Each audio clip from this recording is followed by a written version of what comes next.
Hello friends, इस video के अंदर हम बात करेंगे आज के बाज़ारों के हाल के बारे में। आज बाज़ार जो है सुबह जब खुले तो एक 9:15 पर सब लोगों की जो है नज़रें टिकी हुई थी कि क्या लार्ज कैप में सेलिंग होगी या नहीं होगी, और दूसरी तरफ क्या स्मॉल और मिड कैप के अंदर ज़बरदस्त बाइंग आएगी देखने के लिए या नहीं। तो एक सर्वसम्मति से ऐसा लग रहा था सभी लोगों को कि इस तरीके की रिएक्शंस जो है मार्केट में आएंगे। लेकिन मैंने कल आपके साथ जो शाम को वीडियो शेयर की थी उसमें भी मैंने आपको बोला था कि शायद ये हो सकता है कि अभी जो करेक्शन है अभी तुरंत ना आए, थोड़ा रुक के आ सकती है। और वैसा हुआ भी कि दिन के दौरान जो है निफ्टी जो है काफ़ी मजबूती से जो है काम कर रहा था और करीबन 80-90 पॉइंट की जो तेज़ी लगातार जो है बनी हुई थी और वहाँ पर वो सस्टेन भी कर रहा था। लेकिन जो दूसरी तरफ कमजोरी आ रही थी बैंक निफ्टी के स्टॉक्स के अंदर। और बैंक निफ्टी के स्टॉक्स के अंदर शुरू से ही अगर आप देखें, जब शुरुआत हुई आज, तो जो है ट्रेडिंग के अंदर जो है सेलिंग प्रेशर सुबह से ही बनना शुरू हो गया था।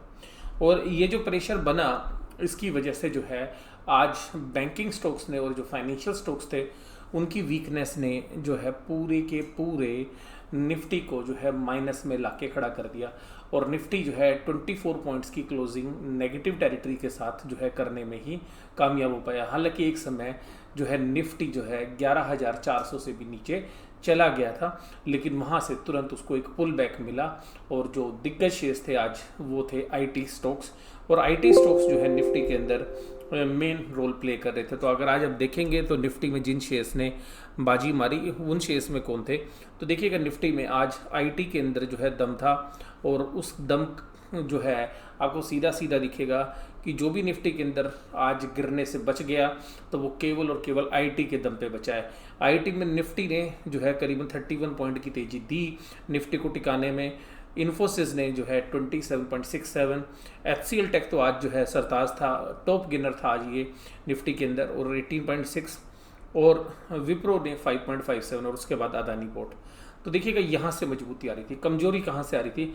कमजोरी आ रही थी एचडीएफसी बैंक। एचडीएफसी बैंक सुबह से ही वीक हो गया था। सुबह एक दो स्पाइक तो दी उसने ऊपर की तरफ, जो नॉर्मली देता है क्योंकि मजबूत बैंक है ये अगर फंडामेंटली देखेंगे तो। लेकिन अभी फंडामेंटल्स वीक हो रहे हैं और उसी का जो फ़ायदा है वो मार्केट के अंदर पार्टिसिपेंट्स ने उठाया। और ये उम्मीद भी लग रही थी कि जो मल्टी कैप फंड्स है वहाँ पर जो है कुछ ना कुछ जो है सेलिंग प्रेशर आ सकता है। लेकिन अभी जो फाइनल क्लोजिंग हुई और उसके बाद जो डेटा हमारे को देखने के लिए मिले तो वहाँ पर एफ आई आईज की जो बाइंग थी और डी आईज की भी जो सेलिंग थी मात्र 200 करोड़ के आसपास थी। तो फिर भी जो ये सेलिंग थी ये कहाँ से आ रही थी? तो बहुत बड़े जो एच एन आई इन्वेस्टर्स हैं, जैसे मैंने कल आपको वीडियो में भी बोला था कि म्यूचुअल फंड्स के सेल करने से पहले एच एन आई इन्वेस्टर्स जो है वो शिफ्टिंग कर सकते हैं। तो एच एन आई इन्वेस्टर्स जो है वो आज बैंक से निकलते हुए दिखे और उन्होंने जो है अपनी पोजीशंस जो है स्मॉल और मिड कैप के अंदर जो बनाई। और स्मॉल और मिड कैप के दोनों जो इंडेक्स हैं बड़ी भयंकर तेजी के साथ आज बंद हुए, वो मैं आपको दूसरी वीडियो के अंदर आपके साथ डिस्कस करूंगा। तो देखिएगा यहाँ पर बजाज फाइनेंस जो था वो दूसरा ऐसा शेयर था जो बाजार को गिराने का काम कर रहा था। उसके बाद रिलायंस देखिएगा 14.2, एचडीएफसी 12.64, और उसके बाद आईसीआईसी बैंक, और इसके अलावा एक्सिस बैंक के अंदर भी गिरावट थी। और स्टेट बैंक ऑफ इंडिया ने भी 200 रुपये के जो लेवल्स थे तोड़ दिए और डिसाइसिवली तोड़े हैं, बड़ी वॉल्यूम के साथ जो है क्रैक किया। तो आप यहाँ पर देखिएगा तो ये पूरा का पूरा जो है आज दारमदार था किसके अंदर? निफ्टी के अंदर। और निफ्टी को अगर आज आईटी ने ना संभाला होता तो शायद आज निफ्टी की कुछ और हालत होती। और यहाँ पर देखिएगा तो निफ्टी ने करीबन 80 पॉइंट की जो तेजी है वो केवल और केवल निफ्टी ने दी है, और सॉरी आईटी ने दी है। अगर आईटी में 80 पॉइंट नहीं होते तो आप निफ्टी की हालत देखिए क्या होती। और यहाँ पर ये जो तेजी बनी निफ्टी के अंदर वो सुबह से ही आईटी रिलेटेड स्टॉक्स की वजह से बनी थी। और लेकिन जब बैंकों ने प्रेशर डालना शुरू किया तो जो है पोजीशंस ख़राब होती रही। और दिन में करीबन 2 बजे के आसपास तो है एक भयंकर तेज़ी जो है बिल्कुल साफ़ हो गई थी। जो दिन के अंदर जो तेज़ी थी निफ्टी की वो एकदम साफ़ हुई और उसका मुख्य कारण था एचडीएफसी बैंक। अब एचडीएफसी बैंक जो है वो बैंक निफ्टी का भी जो है टॉप लूज़र था। अगर वेटेज के मामले से देखें तो वेट कम करने, वेट जो है इसका काफ़ी ज़्यादा है, तो जो बाकी शेयर्स का वेट कम है उसके मुकाबले में इसका वेट ज़्यादा है। तो 151 पॉइंट का जो है बैंक निफ्टी में डाउन आज केवल एचडीएफसी बैंक की वजह से था। कोटक महिंद्रा भी जो है 67.53, आईसीआईसी बैंक 62.38, एसबीआई 49.86, और एक्सिस बैंक 27.07। तो इस तरीके से इन्होंने गिरावट दी। सहारा कहाँ से मिला? सहारा तो ना के बराबर मिला फेडरल बैंक से, और फेडरल बैंक एक समय 6 से 7% की जो है तेजी कर रहा था। तो यहाँ पर ध्यान रखिएगा, फेडरल बैंक जो है एक सीनियर एनालिसिस जो है उन्होंने टीवी पे आके आज बोला था कि इसके बहुत ऊपर के टारगेट उन्होंने आज दिए थे। तो वहाँ से जो उनके बोलने के बाद भी जो है शेयर्स के अंदर एक थोड़ी तेज़ी बनी थी, लेकिन क्योंकि बैंक के अंदर वीकनेस थी तो वो वीकनेस जो है यहाँ पर आपको साफ साफ नज़र आई। अब देखिएगा यहाँ पर उसके बाद अगर आप पूरे चार्ट को देखें तो ये 5 मिनट्स का चार्ट है डेली। तो अब देखिएगा यहाँ पर जो है आज का चार्ट है और डे का चार्ट है। तो ये देखिएगा एक बार भी जो है सहारा नहीं मिला। सुबह खुला, ऊपर गया, ऊपर जाने के बाद एकदम सेलिंग शुरू हुई और ये सेलिंग को नहीं संभाल पाया। और देखिएगा 22,700 के भी लेवल जो है आपने देखिएगा वहाँ देखने के लिए मिले।